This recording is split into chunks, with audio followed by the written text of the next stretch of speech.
Hello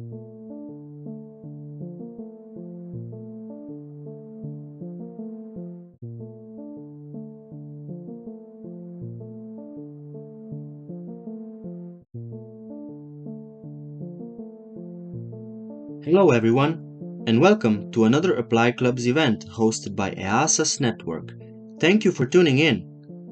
Today, we start with a new series called Anthro-Tech Talk hosted by two techno-anthropology graduates, Miguel Gomez Hernandez and Marcus Rothmüller. In our first event, we have the pleasure of listening to three speakers. Yolande Strangers, a professor of digital technology and society at the Emerging Technologies Research Lab in Monash University, Jenny Waycott, who's an associate professor in School of Computing and Information Systems at the University of Melbourne, and finally, Professor Kimbal Marriott, who's a professor in computer science in Monash University, with the topic Aging Technology, Sociology, Anthropology, and Human-Computer Interaction. We hope you're gonna enjoy this episode, and please don't forget to follow us on our social media platforms like Twitter, Facebook, LinkedIn, Slack, and more, which you can find in the show notes. I found this event, this discussion, as an interesting occasion to talk about aging technologies through interdisciplinary perspectives, because over time we are increasingly becoming more engaged in interdisciplinary teams among anthropologists, among social scientists and computer scientists. And sometimes we don't know each other's disciplines that well. We have some questions that we would like to uncover throughout this discussion with three panelists. So I will briefly introduce each of the panelists. First of all is Professor Yolande Strangers. She's Professor of Digital Technology and Society at the Emerging Technologies Research Lab in Monash University. Yolande is a digital sociologist and human-computer interaction professor investigating the sustainability and inclusion impacts of digital and smart technologies, including emerging forms of AI. She has also focused on the growing interest in smart home technologies that can assist older adults to continue living at home. Yolande undertakes design ethnographic research to understand how people and sometimes their pets incorporate new technologies into their everyday lives and homes. Past and current partners include ANZ Bank, Ausgrid, Ausnet Services, Energy Consumers Australia, and Intel Corporation. She leads the Energy Futures Research Program in the Emerging Technologies Research Lab. Also, I'd like to say that we have tried to find an interdisciplinary panel, but as well who have some engagement with industry, either through work experience or through projects with industry in aging technologies. Then Jenny Waycott is an associate professor in the School of Computing and Information Systems, the University of Melbourne, working in the interdisciplinary field of human-computer interaction. Much of her research aimed to understand how new technologies can be designed and used to foster social well-being in later life. Waycott leads a program of research that is examining how emerging technologies such as virtual reality and social robots are used by caregivers and older adults to provide social and emotional enrichment in later life, especially for people living in aged care. More broadly, Waycott is interested in ethical issues associated with designing and evaluating new technologies, including AI, for use in sensitive settings such as aged care, where a respectful and empathetic approach is critical to ensure new technologies provide benefit without causing harm. And finally, Professor Kimbal Marriott, he's professor in the Department of Human-Centered Computing at Monash University. Kim is a professor in computer science. After obtaining his PhD in 1989, he worked at the IBM T.J. Watson Research Center until joining Monash in 1993. He has over 200 research publications and is best known for his research into assistive technologies for people who are blind, or have low visions and data visualization. Kim is also the director of the newly created Monash Assistive Technology and Society Center. So thank you very much for coming today, the panelists. I will say again, we will have now 5 minutes presentation for each of the panelists, where they will introduce an experience or an instance working with older people and technology. Then we will have a 25 minutes discussion with some questions we prepared. And finally, 25 minutes discussion with audience. So who wants to start? Okay, let's say Yolande, I see you were smiling, so do you mind starting? Of course, yeah. Never ask the panelists to nominate themselves to start. But I'm happy to go first. Thank you very much for that introduction, and it's really a pleasure to be here and be part of this community this evening. I'm joining from the Wurundjeri and Bunurong lands. It's a Kulin nation here in Melbourne in Australia, and just wanted to pay my respects to elders past, present and emerging. Invite anybody on Indigenous lands to also acknowledge where you are today. So I sort of fell into the ageing space in many ways in my work. I have been focusing on smart technologies and smart homes for a number of decades, really, and older people have always sort of been part of my research, but not really a focus until quite recently. They really sort of started to get on my radar as an interesting and important group to be looking at more closely in a project where we were giving participants these little devices called smart plugs or smart lights, really simple sort of plug and play smart technology. And it was for a project with the energy sector. And I was just really trying to find out whether or not people use these devices to engage in any kind of energy saving actions in their homes, just at a very simple level, whether they were willing to engage in smart control and smart home technologies. And with that trial, we found that a quarter of our participants didn't engage in the smart control at all. These are people who'd signed up to receive these products. They'd volunteered to be part of this trial. A quarter of them didn't even kind of engage with the products at all. Some of them didn't even get them out of the box. A quarter tried to install them but failed. So that left us with only half of the participants who are actually actively using them. And what was interesting about it was that anybody over the age of 55 was far more likely to not be using the devices, and everybody who had not actually engaged with using the device at all were in that age bracket. And they were often waiting for someone to sort of help them, and a family member or a relative, son, daughter, etc. And they just hadn't kind of arrived yet, so they really didn't feel confident enough to engage with what is often considered quite a simple technology. So that was sort of my first experience of thinking, okay, there's something really important here, because, in my interest with energy technologies and the energy transition, if there's a whole cohort of people who can't engage in the technology that's meant to realize that transition, then we've got a really big problem. So the next project I sort of got involved with in a more serious way with older people was called Smart Homes for Seniors. And that was a partnership with an aged care provider here in Australia called Maclean Care, and also with Deakin University, with my colleagues at the Emerging Technologies Research Lab. And that was a much more kind of tailored program of research around introducing a whole raft of smart home technologies into around 20 households in regional New South Wales and Queensland, which are two states of Australia here, to sort of see how older people incorporated these devices into their lives in their homes. And we did quite extensive ethnographic research as part of that. I'm working with Sarah Pink, who many of you would know. She's an anthropologist here, and she's the director of the Emerging Technologies Lab. So it was a very interdisciplinary project, also working with HCI designers, which I'm sort of a bit of a hybrid HCI person as well. So it's a great example of interdisciplinary research. We had a technical team tracking the actual usage of the devices, what people, for instance, were asking voice assistants, and how they were engaging with robotic vacuum cleaners and all sorts of devices. And then we had the ethnographic team really following the experience and working really closely with the participants to understand how they use the devices. So I've only got 5 minutes, so I just thought I'd show you a little trailer from a documentary film that we made from that particular project. It's an ethnographic film, and it was directed by Sarah Pink.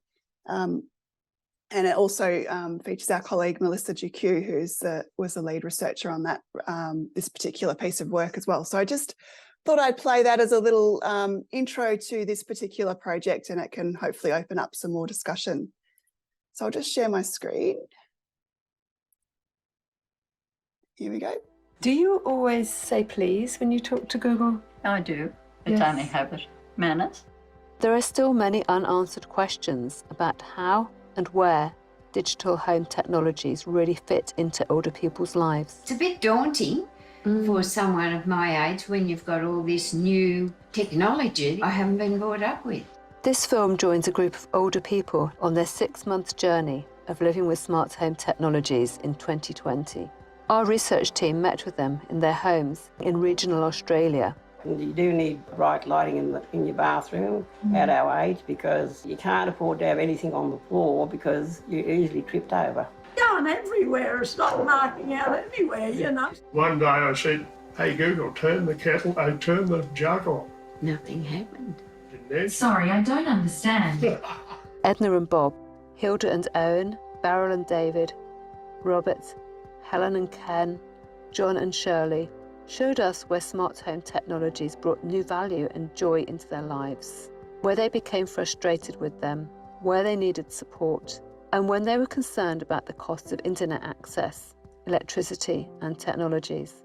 If they're accompanied by the right social values, ethics, usability interfaces, and services, smart technologies can support older generations to stay safe, independent, and actively participating as our world rapidly changes.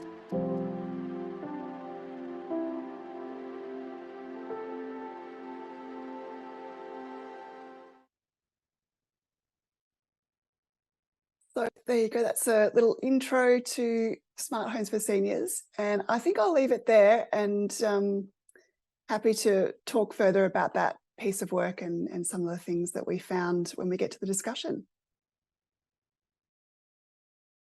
Thank you very much, Yolande. I left the full documentary link on the chat. So maybe now Jenny or Kim, anyone keen to continue? Okay. I think Jenny is unmuted herself. Or? Yeah, and so is Kim. I could see Kim talking. Kim, do you have a preference? No, not at all. I think we just need to be told. Yes. Okay. Do you want me to jump in then? Yeah, great. Excellent. Okay, thank you. I'll share my screen. I've taken a slightly different approach, and I'm just presenting some slides from recent talks I've given on the topic. I was a last-minute addition to the program, so I'm just trying to find, there we go. Let's share. Is that all that's visible for you? Yes. Excellent. Okay, thank you. So I'm going to do my best to keep this within 5 minutes. I just wanted to talk to you about the use of immersive virtual reality for enrichment in aged care. And this is a small piece of a larger project that I've been doing, looking at a range of emerging technologies that have been used for enrichment in later life. This is part of a project that I applied for in 2016. And at the time when I wrote the proposal for this project, virtual reality was being introduced into residential care homes. So when I say aged care, I'm referring to homes, long-term care facilities for older people who are no longer able to live independently at home. So they're often quite frail, and they have complex care needs. And I was really curious at the time that I put the proposal in about this use of virtual reality that I was seeing in the news. So there were news reports appearing about technology companies introducing virtual reality in aged care.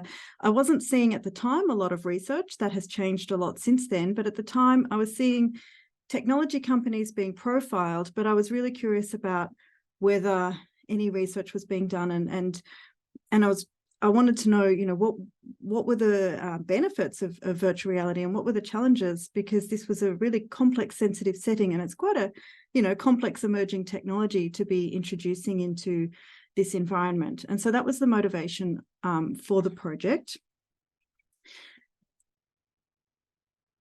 And you can see there, sorry, that video was supposed to play while I was talking, but never mind, I shall move on to the next slide. So what do we mean by enrichment in aged care? And I think the best way to explain this is actually to use an example from one of my participants. So this research involved interviews, mostly with caregivers, about their use of virtual reality in aged care homes. And I was kind of surprised to hear so many stories about how enriching this experience was. And to illustrate what I mean by enrichment, I think it's easiest just to show you an example. And so this is an example from a volunteer that I spoke to who was going into aged care homes and introducing virtual reality on a one-to-one basis with people he met who had particular interests and needs that he thought could be addressed through these immersive virtual reality experiences. So in this particular example, he described working with a man who was turning 100 and he was a car fanatic. And when the volunteer asked about what he wanted to do, what was the dream that he hadn't been able to fulfill, he said, "I would love to be able to sit in a Formula One race car." So the volunteer went into VR, found a Formula One race car experience, put the headset, the goggles on this 100-year-old man, and he did a lap at the track in Germany, hollering at the top of his voice, whooping and hollering, having such a ball. And it's something that he continued to talk about with his family because he got to live this dream. So I think that's a really illustrative example of the idea that the technology, when used in this really personal way, can create these opportunities for moments of joy, which are quite enriching for people whose lives are otherwise very constrained. But immersive VR is a double-edged sword. So the full immersion is what gives you a lot of the joy and enrichment. And so I've seen lots of examples of this personalized engagement, like we just saw. It's being used to provide diversion and relaxation and to resurface memories through virtual travel. So for example, another example that's come from my interviews is using VR for virtual travel and uncovering memories of past experiences of travel and adventure that then become shared with the care home staff and become part of what the staff know about that person. And I'm just racing a little bit because I'm aware that I'm going to run out of time. But the other side of the sword is that full immersion can be frightening. It's clearly going to be uncomfortable to wear the heavy virtual reality headsets in an aged care environment. And a key part of using virtual reality well in aged care is that it requires careful facilitation by a staff member or a volunteer, someone working closely with that person. And that is really difficult when someone is immersed in a virtual world. And I have an example here that really illustrates this issue quite vividly. So one staff member I spoke to described a man who had accidentally ended up standing on the edge of a cliff and had a really, really frightening experience, but didn't immediately tell her what he had experienced. And it was difficult for her to understand that experience because he was wearing the headset. And so it was difficult to observe that sense of fear. So I think it's really important to understand these challenges alongside the benefits of something like virtual reality being used in aged care, because if we just focus on all these opportunities and benefits, then we may end up, causing harm. So my key lessons from this body of work is that VR experiences do need to be carefully selected, deployed, facilitated, and monitored when used for personalised enrichment in aged care. Any decisions about using new technologies in aged care should be based on a deep understanding of the needs and interests of the individuals being cared for. And the risks of new technologies need to be carefully managed through one-to-one facilitation. And this raises a question for me, which is how can we best use technology for personalised enrichment in these environments when this actually requires more staff time to do it well. And I think there's a common narrative around technology in care, suggesting that technology makes things more efficient. But actually, if you're using it for this personalised enrichment, it requires more time and attention. I'm going to finish up there. Thank you very much.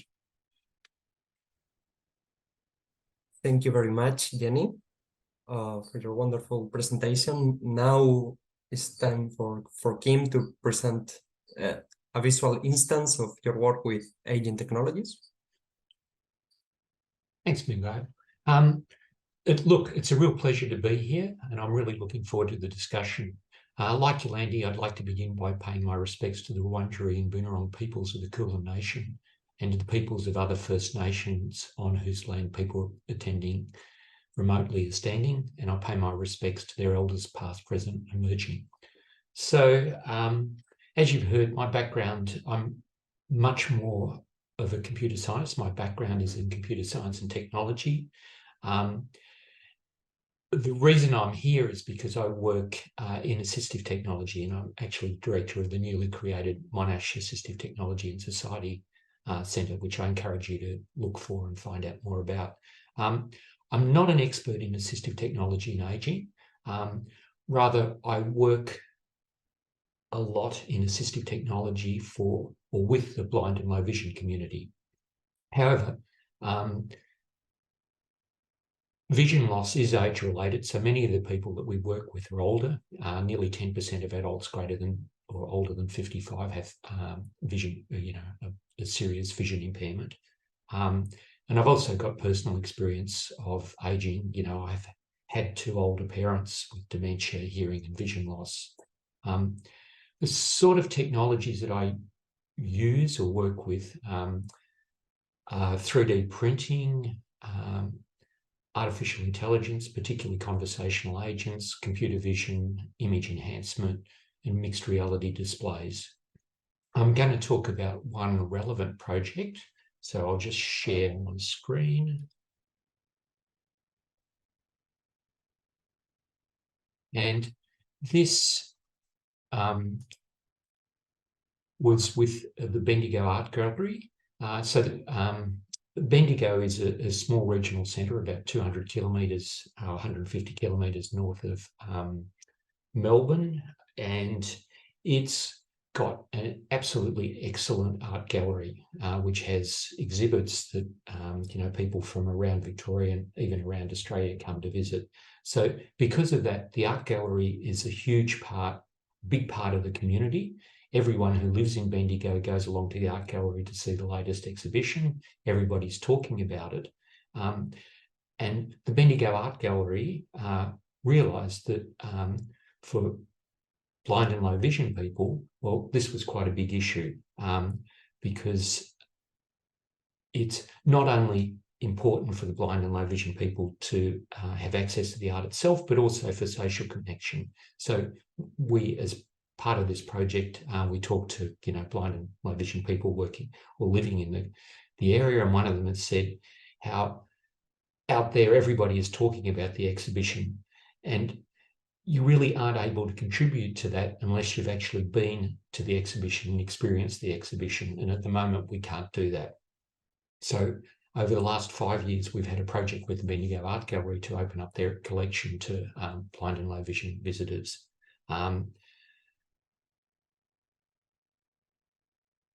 We use a mix of sound and touch and new technologies to provide blind and low vision people with access. So I'm just going to look at 2 exhibitions. So one of those was an exhibition by the fashion designer, or exhibition about the work of the fashion designer Mary Quant. And there we created a variety of different ways of accessing the exhibition, but one of them was these cards with the fabric shaped into the different sorts of costumes that she created. But, obviously texture is really important, and our participants, blind and low vision visitors, really appreciated being able to feel the different textures of the fabrics and understand, get a sense of the sort of design that Mary Quant was responsible for. Our next exhibition that we dealt with was an Elvis exhibition. So we had, or the gallery had teamed up with Graceland and had a lot of Elvis paraphernalia, which was a huge exhibition. There were hundreds of thousands of visitors.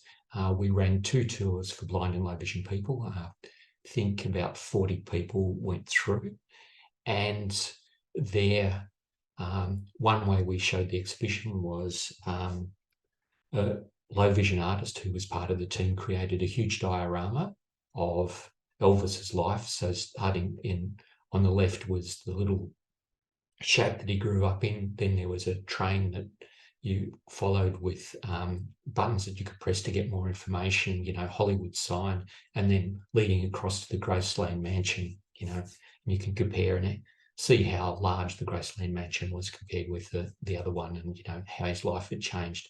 We also used music in the center image at the bottom is a new technology called refreshable tactile displays. So this provided animations that you could feel, which allowed you to understand the dance moves that Elvis was making. And on the left was a display that we designed for deaf-blind participants, which actually allowed you to hear and feel the music using pulsating balloons. So primarily because the audience that we were catering for were older adults, and one of these was an older woman who had, until she became blind, had been a gallery guide. So she'd had a very strong connection with the Bendigo Art Gallery, but when she became blind, she just stopped going there, didn't want to have anything more to do with it, and had sort of, because she felt that she couldn't contribute or experience it. So she was really overjoyed to have the opportunity to be able to experience the gallery again, exhibits again, and to actually connect with the people in the gallery. So that was, I think, this is a really good example of using assistive technology to provide older people with access and, importantly, increasing their engagement with community, with the surrounding community. I'll leave it there. Okay, well, thank you very much, Kim, for your presentation. As you said, low vision is something that a lot of older people are going through, and that's why your experience is very meaningful in this sense. But now we have a set of questions for you that you can feel free to participate, or if you don't have an answer, that's also totally fine. We can go to the next question. So my first question for you is, using your interdisciplinary academic and industry backgrounds in sociology, anthropology, psychology, and computer science, or human-computer interaction, which challenges and opportunities do you find researching and developing technologies for older people, even if compared to other age groups or other demographics? And how do you use your disciplines in different ways to tackle those opportunities and challenges? I hope it makes sense. If not, I can rephrase my question.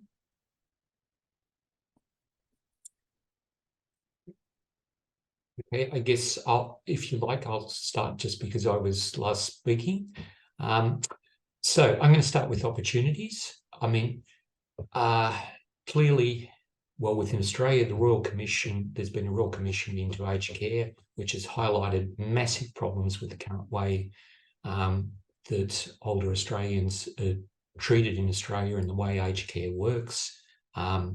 There's clearly huge issues with ageing populations, increasing dementia, etc.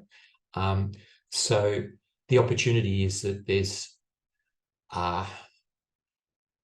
lots of potential impact that the work that we can do can have, and there's also potentially a lot of funding to actually allow us to do really good and important work. As a technologist, I see lots of new and emerging technology that can be useful. I mean, the obvious one we've been talking about is AI, so intelligent assistants, conversational agents, also computer vision, so, you know, particularly for blind and low vision people. I mean, my mother-in-law ended up being put into hospital because her partner was giving her the wrong medication or neglected to give her medication for a couple of days. You know, there's some sort of intelligent assistant would have been wonderful and, you know, would have been able to help.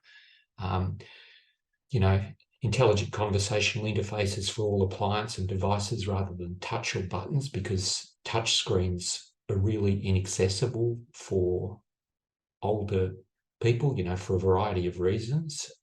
So changing that sort of interface, monitoring falls, you know, using AI to reduce scams, improved hearing aids, smart glasses, maybe robotic companions, telepresence to bring people into, you know,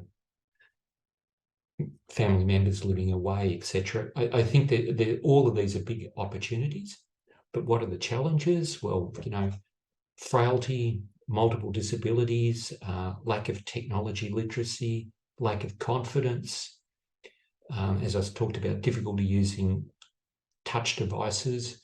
I think there's also a problem in the tech community that it tends to be dominated by young people, and they're not really aware or understand the importance of designing for older people. And so there, I think really co-design is really, really important, making sure that you're involving older adults, older people in the design. I'm going to leave it there. Thank you. Can I jump? Yeah.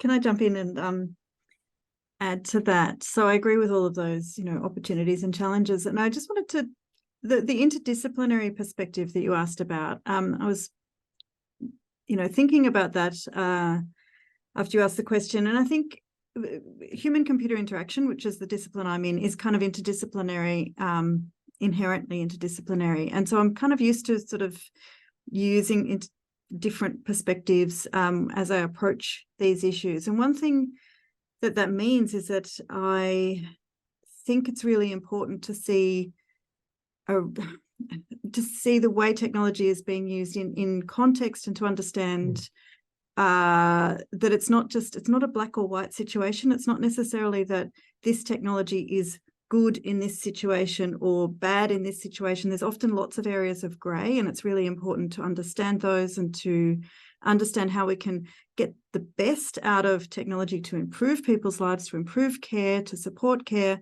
while minimising the risks and challenges and negative impacts that it might have on people.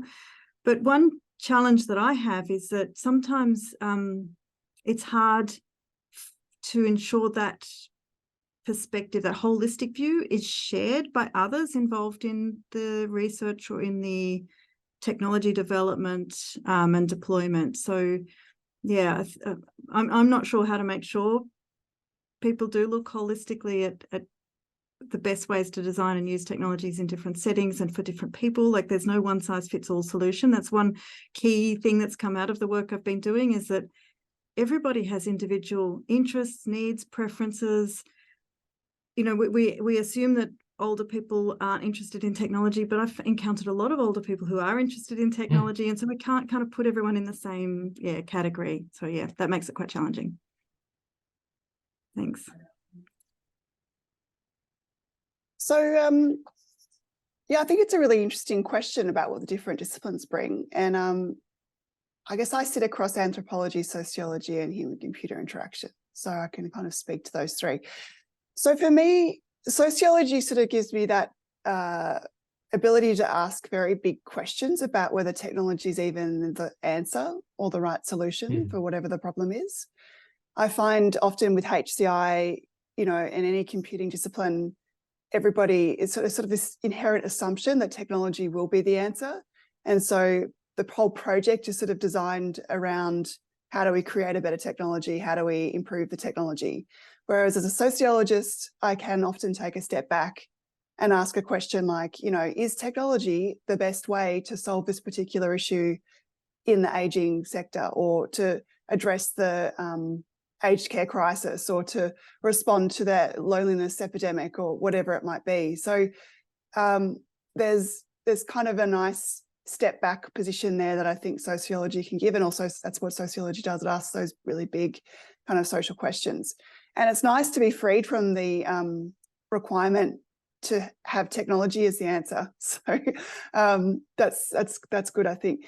Where I really like HCI though is it's very experimental. It's very I think it actually is a lot more innovative in many ways than the social sciences. The social sciences can be quite restrictive and very traditional, have particular methods and theoretical pathways that are very hard to diverge from.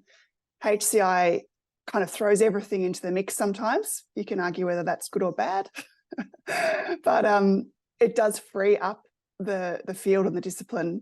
And it also is very oriented towards practical outcomes, like how do we improve this very, you know, specific thing? Or how can we test this thing with a group of people? So I think that's a really interesting kind of opportunity for HCI as a discipline. And then anthropology is really where I draw a lot of my methodological grounding and inspiration, you know, particularly with the ethnographic methods that I spoke about earlier.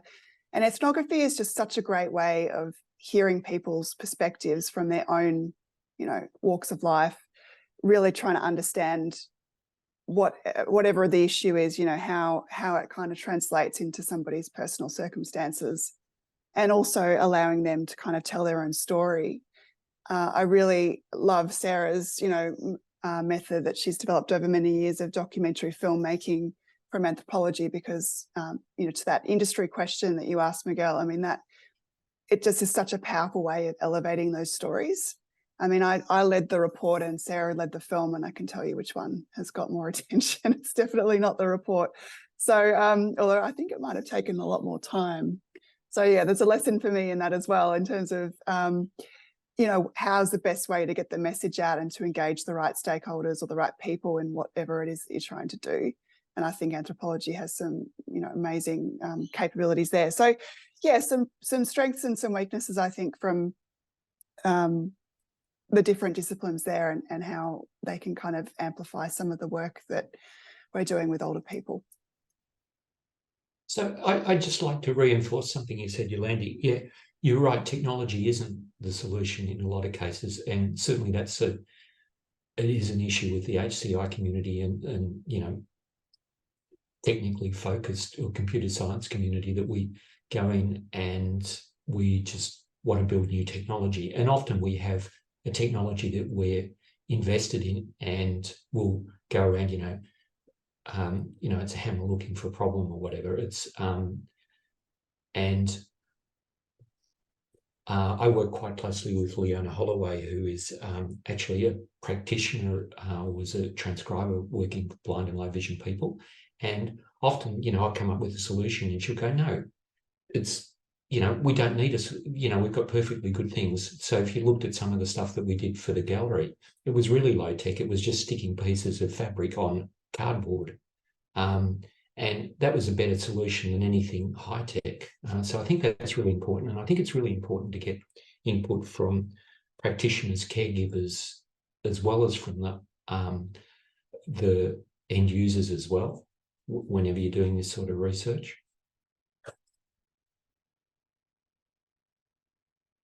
Okay, thank you very much for your answers. I think you brought very interesting topics, such as whether technology is a solution, the experimental or features or more exploratory features of some disciplines, risk, and a very important topic, which is funding.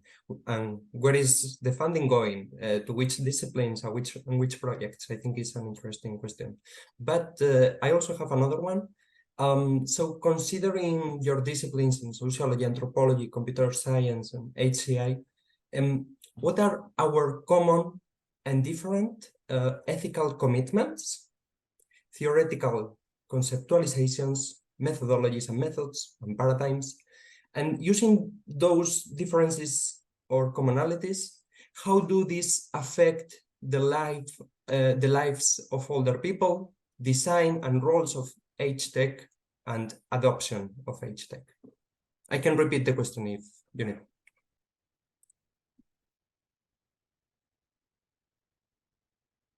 It was a bit quite a long question. There was a lot in that question. I tried to write it down. I've just unmuted myself, which may have been a mistake because I'm not entirely sure how to answer it.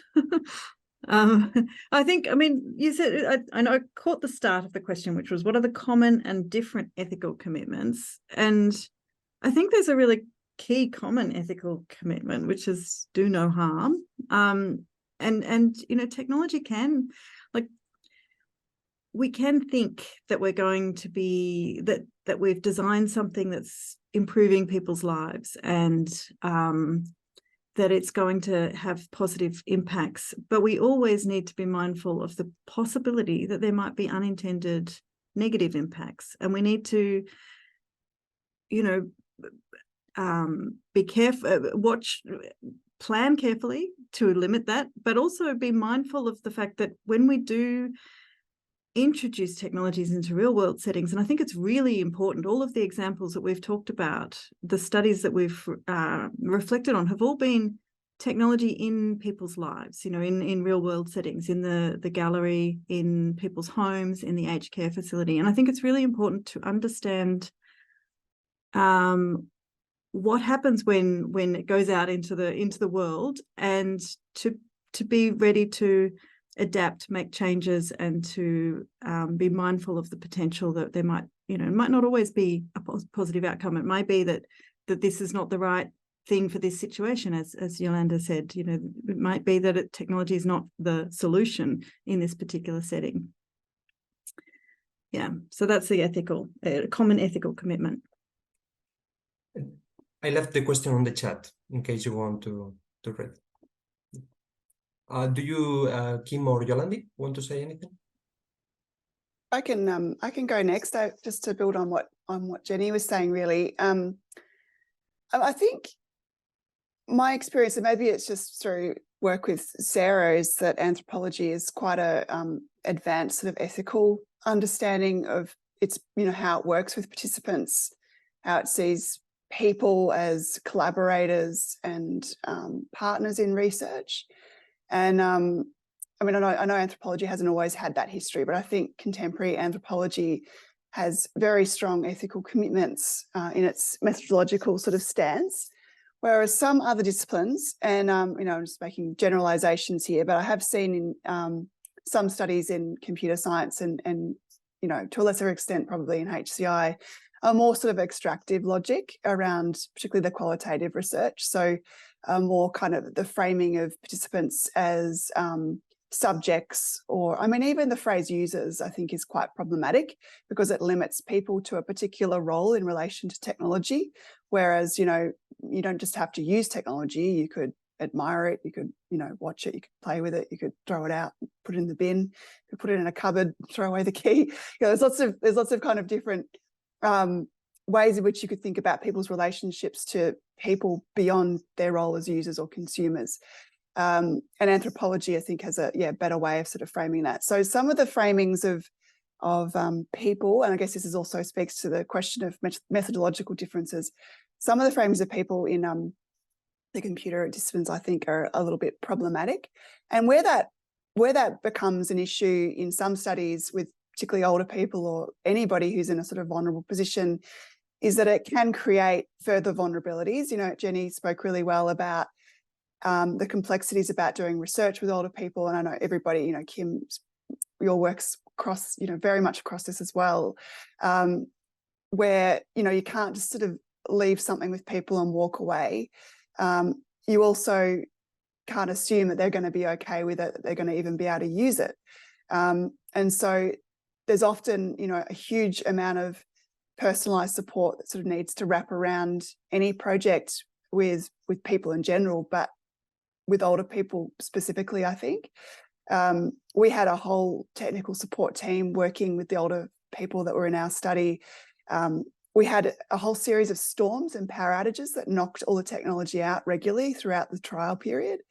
And we had to have people on hand to sort of reset, to go in, you know, and also to remove stuff. And when people became uncomfortable with it, it was a very resource intensive trial, and involved a lot of close collaboration with the participants and really kind of checking in with them regularly about not just the research itself, but the whole, you know, giving and asking them to do something with technology. So I think that the social sciences really helped our team navigate that.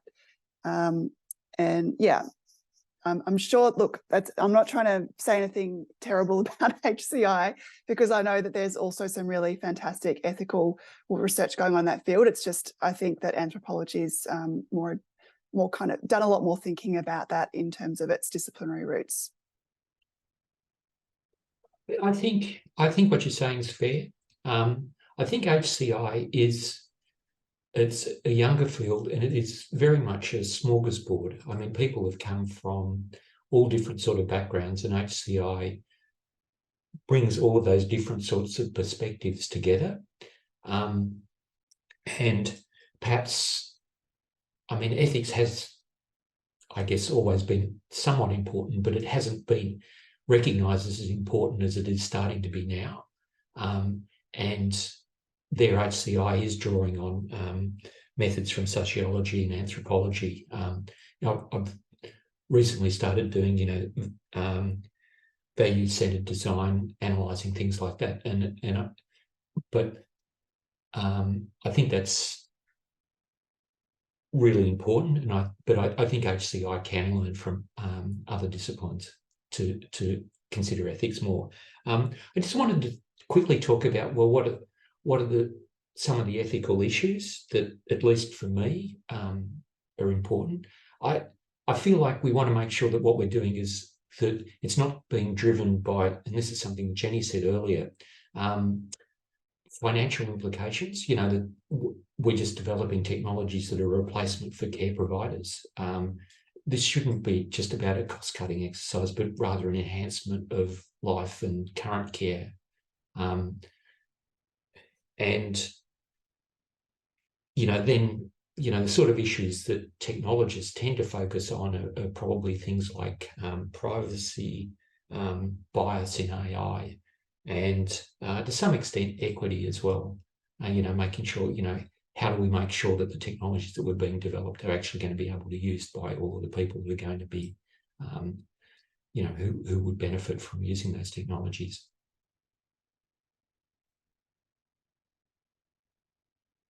Thank you very much for your answers. Now, my final question is, let's not spend more than 7 minutes, because then we have audience discussion. So how could we foster collaboration between social sciences and computer science? Or, for example, what an ideal team setup would you recommend for future projects in industry or academia? And how is the aging technologies industry positioning this? Are they actually embracing interdisciplinarity? Do you have any take on that? Or is it still more traditional with dominating and traditional roles?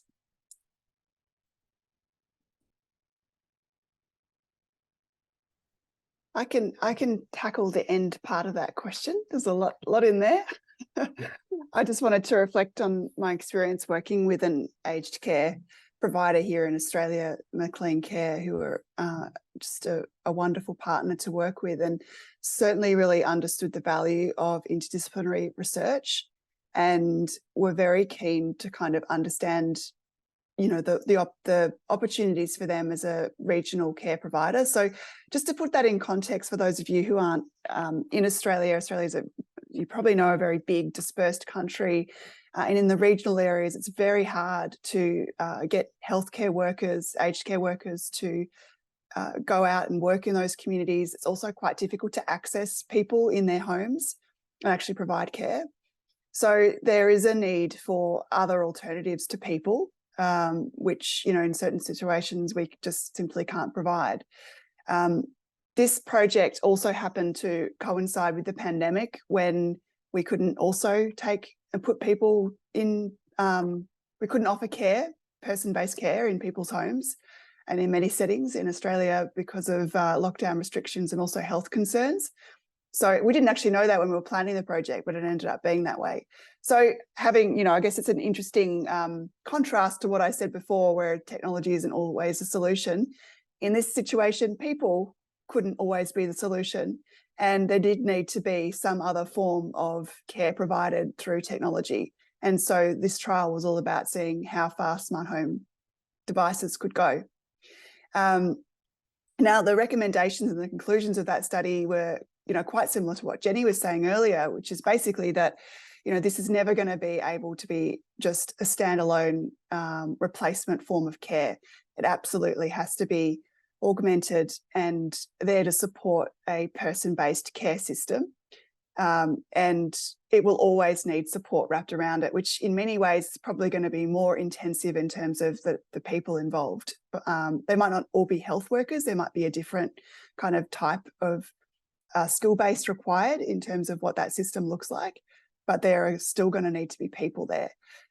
So, you know, I guess that particular provider has sort of gone on to look at other innovative solutions for their regional communities. Another problem they have is just providing older people with access to healthcare services. So not even in-home care, but just access to doctors, access to specialists, particularly for people who can't get in a car and drive somewhere. So there's all sorts of, you know, mobility-based challenges in regional Australia that do need other forms of technology to support that. And I think providers like Maclean Care are very, very keen to make that happen so that they can support care in the communities that they are working in. Can I jump in with some comments to that? I think Yolande talking about the importance of human care, that aligns with what I was going to say in response to the first part of that question, which was the question is, how could we foster collaboration between social sciences and computer science in the context of designing technology for older people? And I think what's missing there is actually also collaborating with the care disciplines, healthcare, nursing, occupational therapy, and so on. So I think it's broader than social science and computer science. There's a much bigger kind of ecosystem of disciplines involved who should be part of this conversation. I think what's a bit frustrating is often these different disciplines are doing this work individually without talking to each other. And I encounter quite a lot of people in the care disciplines, healthcare. I'm working with music therapists at the moment, and sometimes I encounter people who haven't come across HCI. They don't understand that it's a discipline that exists in its own right. So I think it's really important that we somehow build connections between these different communities who are all working towards a similar goal of, you know, designing usable, useful, valuable technologies to enable people to live a better life in later life. So Monash has just set up, you know, our Assistive Tech and Society Centre, and that's, is designed to be interdisciplinary. It's got 80 people from across Monash from a variety of different disciplines, and everybody says they want to work together, but then they don't work together because they're still stuck in their own discipline. They've got their own methodologies, they've got their own ways of thinking about the problems, their own sorts of problems that are important to them.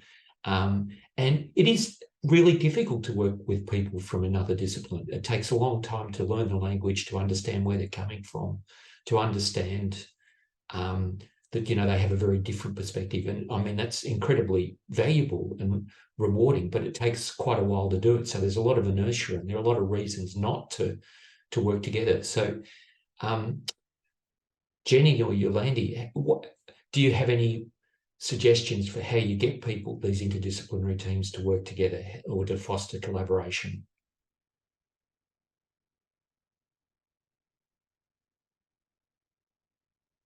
I don't know. Sorry, you go. What, do you want some tips for your centre, Kim?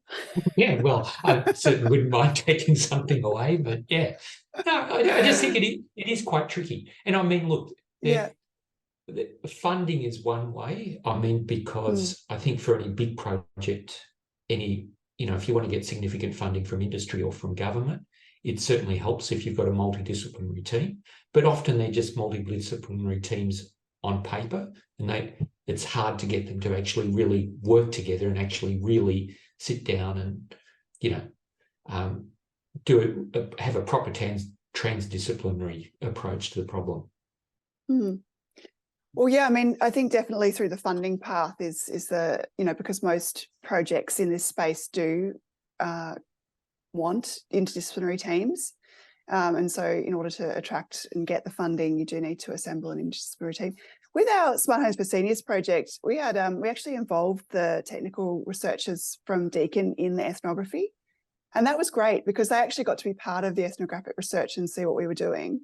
And we also had access to all of their data, and we could kind of put the two together in terms of, okay, this is what we found with the ethnography, and here's the data that may or may not support it from the actual devices themselves. So it just, enabled quite a collaborative and constructive dialogue between the two teams. So that's my very short suggestion. Jenny, do you have anything very quick to say before we jump into the audience participation? I don't really have any suggestions. I just wanted to just emphasize what Kim said is very true. It's really difficult for that interdisciplinary, genuine collaboration to happen because people have, a long history of being trained in a particular discipline, and it's really hard to learn the language and learn the methods for other disciplines. So yeah, it's really challenging. Okay, so thank you very much for all your insights. So let's continue this conversation with the audience. Does anyone want to say anything? If not, I have no questions. Okay.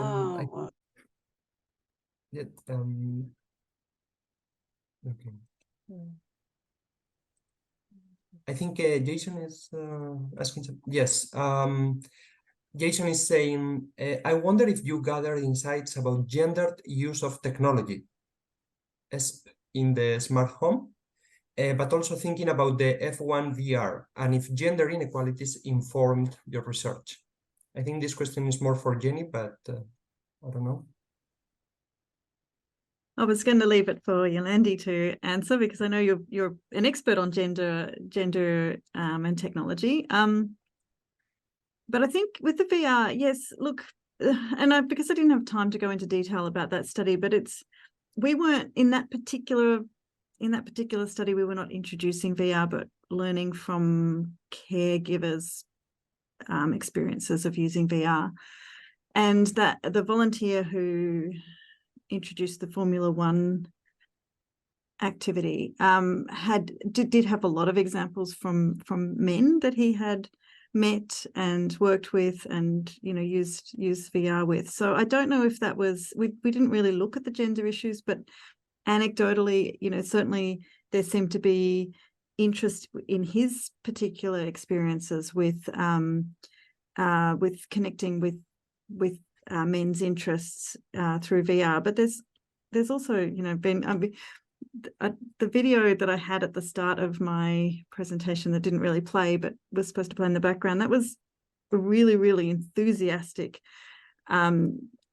woman who, in a trial we were conducting with VR from a different study, we did go in and trial the VR, and there was a resident who was so enthusiastic about it and really, really enjoyed the experience. And if we make an assumption that these interactive technologies are going to be of more interest to men than women. That didn't quite gel with that particular experience, but yeah, I'm going to hand over now. Yeah, so I've done quite a lot of research on smart homes and gender, and I guess the quick answer is that generally we find that men are more interested in installing, operating and maintaining smart homes, to the point where it actually creates additional, it's called digital housekeeping in home environments. And there's a whole gender debate around that if you want to check it out. Just look up digital housekeeping and gender and you'll find quite a lot of literature in that space. However, when you get to older people, the gender imbalance in interest and uptake is, I think, reduced. So we certainly haven't seen it as pronounced in the Smart Homes for Seniors project. And I think that is because the digital inclusion with older adults tends to be lower in general, and less, there's sort of less competency overall in terms of sorry, someone's just speaking there. So we have in Australia, it's called the Digital Inclusion Index, which I'll pop in the chat in a moment, and it includes quite a lot of research about older adults here.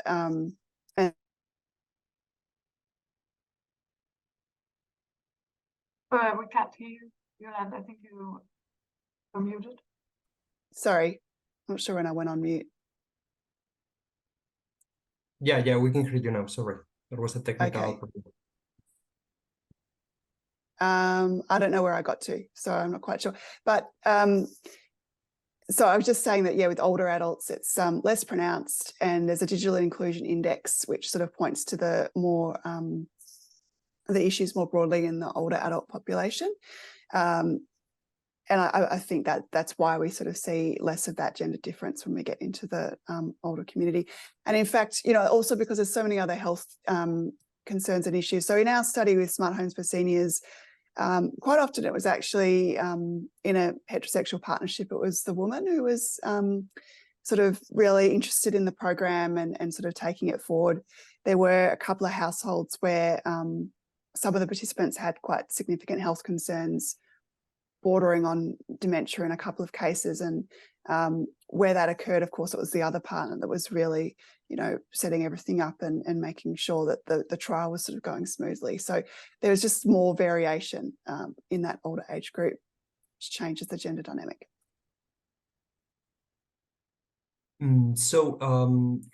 Sorry, you can, the person who made the question can read it aloud. Otherwise I can do it for her or him. So for some, Blanca, do you want to read your question? Thank you, Miguel. Yes, first of all, I would like to thank the presenters, the speakers, because it has been extremely interesting, very rewarding, and thank you for your insights and sharing your experiences in the topic, and also the interdisciplinarity. I'm Blanca Deusdat. I'm a associate professor at the University in Tarragona in Spain, and I coordinated a project on digital co-creation. We developed a platform for digital co-creation of long-term care services, and it was an interdisciplinary project with technologies. Also, all the stakeholders were involved.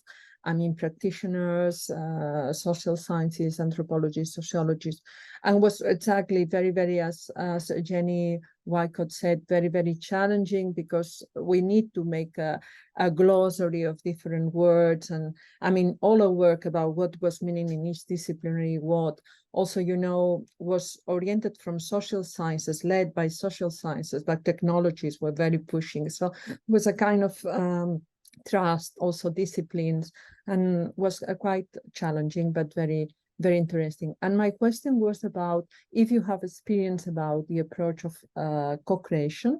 Was mentioned by Kimbal Marriott about the co-design and the involvement of all the adults in the design, and the use of these technologies, of these methodologies, better to say.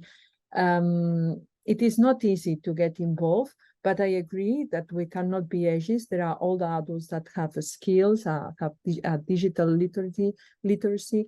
So how do you see this methodologies as a way, as an approach to get more technology adapted to the real person needs and what people want, and all these that we have said that is important. And also we found in this platform that there was need also a facilitator that we could not only put, but the role of the facilitator was important. And I think this was a good point that you three had, that the person needs to be there apart from technology. We cannot throw technology to use and that's it. Well, anyway, that's just I wanted your comments on this, and thank you very much. It was very rewarding. Thank you. I think co-creation and co-design, I think they're probably different ways of describing the same thing. Correct me if I'm wrong, but I think they're really important but really challenging. And there is often an expectation that is the process we will follow, but I'm not sure it's always done well or in the way I think different people think in different ways about this idea of co-creation. And so it can be really challenging to do it in a way that's genuine and that involves people from the start and involves people in decisions about what's going to be created. Often it can end up being a tick boxing exercise, and I think that's a challenge we have to kind of manage in this area. The other thing I would say is that it's really important for it not to just be something that happens in research, but it's also something that happens in industry. And I think there's growing awareness that we have to involve people in the design process. In one of the projects I've worked on, we worked closely with a group of older adults who we called the Technology Explorers, and they took part in workshops over 18 months to help us develop a social virtual reality experience. But we modeled that Technology Explorer idea on Longevity Explorers, who are a group of people in San Francisco who get involved in discussions about designing technology, evaluating technology with startups and with companies that are actually designing for older people. And I think that's a really useful model. Thank you. Yes, I agree. I agree, because sometimes technology, as was said also a little bit, I think try to be disruptive and innovative and a bit dystopic, and then reality and what is needed is another way. So I think it's very good. And yeah, engagement was something challenging, but we had the help. It was an European project called Socatel. I just put the web. It finished in 2001. And well, the engagement was helpful through social services and healthcare services. And anyway, but yeah, thank you. Yeah, I'd just like to say something too. I think co-creation or co-design is imperative, and but as Jenny said, I think sometimes it's hard to get particularly technologists to really do it properly and to listen. I think it's really important that it's done from the very beginning to make sure that you're dealing with real problems rather than problems that technologists think are problems, or at least might be something that's amenable to their technology. And I think it's important to try and get as many of the different sort of stakeholders involved as possible early on. So it's not just the people who are going to be using the technology, but it's, also the who's going to be funding the technology, who's going to be, staff who are working in the aged care facility, who aren't directly going to be using the technology, what are going to be some unforeseen impacts that it's going to have on them, and just trying to get all of those people in a room talking together and understanding how the whole ecosystem is going to be impacted by that technology or the solutions that you're trying to develop. It's really important to do that from the very start. Thank you. Totally agree. Thank you, Blanca, for your questions. Kalindi Sharma has two very interesting questions. Maybe you can say it aloud, or I can read it for you otherwise.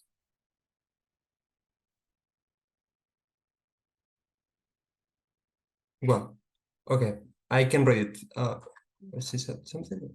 Oh, okay, read it. Yes, so Kalindi asked, what about the access to a varied social demographic? In the Indian context, access and comfort seems to be quite the concern. The aging population of a particular demographic tend to look towards a trusted caregiver, family in most cases, before initiating a process guided by technology. And she has a follow-up question. As an anthropologist in India, working for the government as a tenured, I'm reminded of my marginalized position every day, given the entire focus is on STEM research.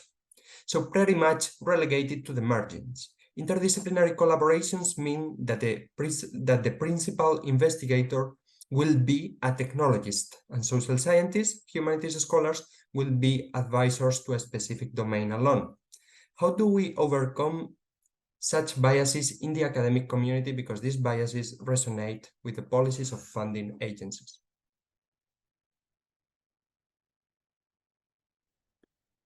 I can have a go at that, and thanks very much for the question, Kalindi. I do empathise with the comments. I've certainly experienced that in my career, actually mainly as an energy social scientist, because that area, the energy area, is so technology and engineering led in particular. And so often the social science is sort of brought in when the problem has already been framed. The solution is often already there, and it's really, my job is to help engineers understand how to get people to accept whatever solution they've come up with. So I do appreciate that position. Having said that, that hasn't been my experience with the aging care research, and there are some, gems of projects where I've seen that situation reversed. Certainly in the Smart Homes for Seniors project, I really felt like it was a genuine collaboration between the social and technical sciences, and the industry partner really wanted the anthropological work front and centre. In fact, they were more interested in that than the technical, and the technical was just augmenting the social research. So that was a really wonderful project to be part of. I do now, I'm very aware of my own privilege in academia and the luxury I have to have more say in projects. Appreciate it's a lot more difficult when you're earlier in your career, and also if you're kind of in a more marginalized position. But nowadays I have a lot more opportunity to influence the direction of research. And if I do see projects where, there isn't a really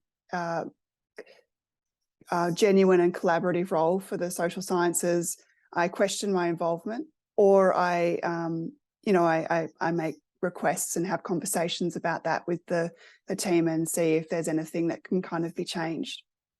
And mostly people are very open to that, because I think more and more I'm seeing all sorts of sectors, not just the kind of health sector, but also other sectors that I work in, being very open and really recognising anthropology and social sciences more generally as being part of it.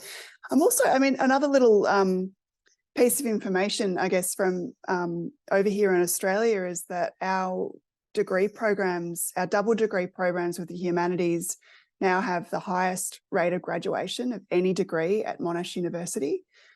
So they have the highest industry demand of any degree at the university, which I just think is an astounding kind of statistic or fact. And what that tells me is that industry is increasingly valuing people with skills across the humanities and the technical domains. And that is what they're recognising that they're really missing or needing.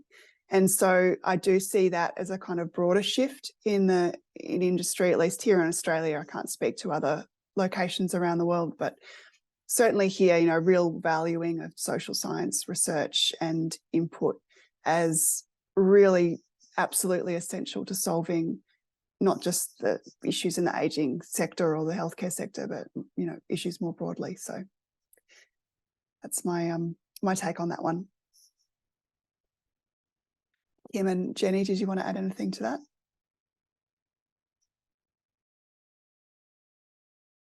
I didn't really have anything to add. I think sometimes in my experience, the technologists on a project can often be in service of people from other disciplines who are leading the ideas, because the technology is usually being developed to serve a particular purpose, and sometimes it's the people who've got that purpose in mind who are leading the project. So that, but yeah, I think your other comment about the socioeconomic differences, I think that's really important, and it's something that we need to be aware of. Yeah, I think a lot of the research we do tends to just focus on particular groups, and we need to be mindful of the diversity of the ageing population.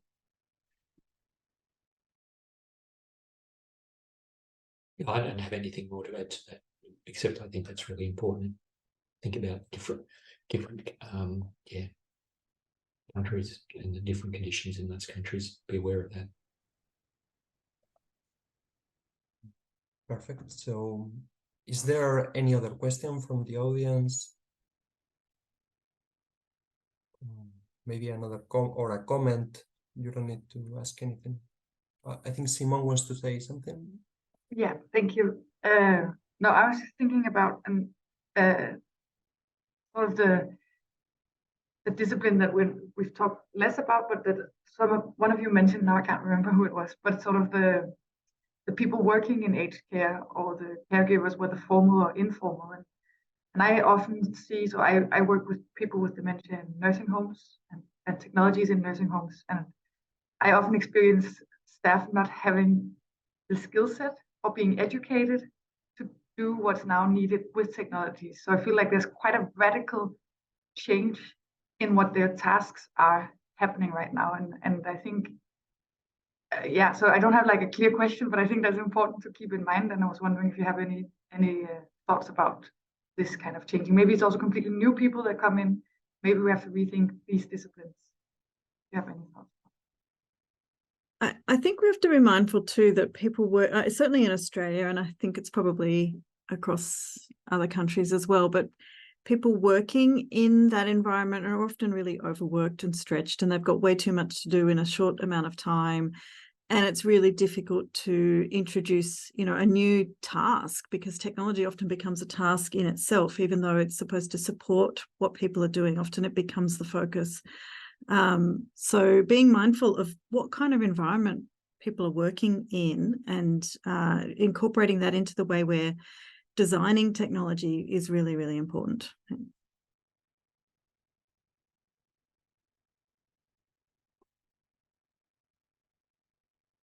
Okay, so if Yolande and Kim have nothing to add to this comment from Simon, I think we can wrap up the session. Thank you very much to the audience. We have audience from India, Europe, so I think we are very lucky in that sense. Also to the speakers, Yolande, Jenny and Kim, who voluntarily came. We were unable to pay them, so thank you very much for your time. We know you are busy, and we really appreciate it. So yes, if you have any questions about to the audience and to you about the AgeNet and also the Applied Anthropology Network, we left our email addresses at the beginning of the chat. So yes, pop us a message, an email, and well, thank you very much to all of you. So, thank you. Thanks for having us. Yeah, it was really interesting. Okay, thank you. Bye bye. Thank you. Bye bye.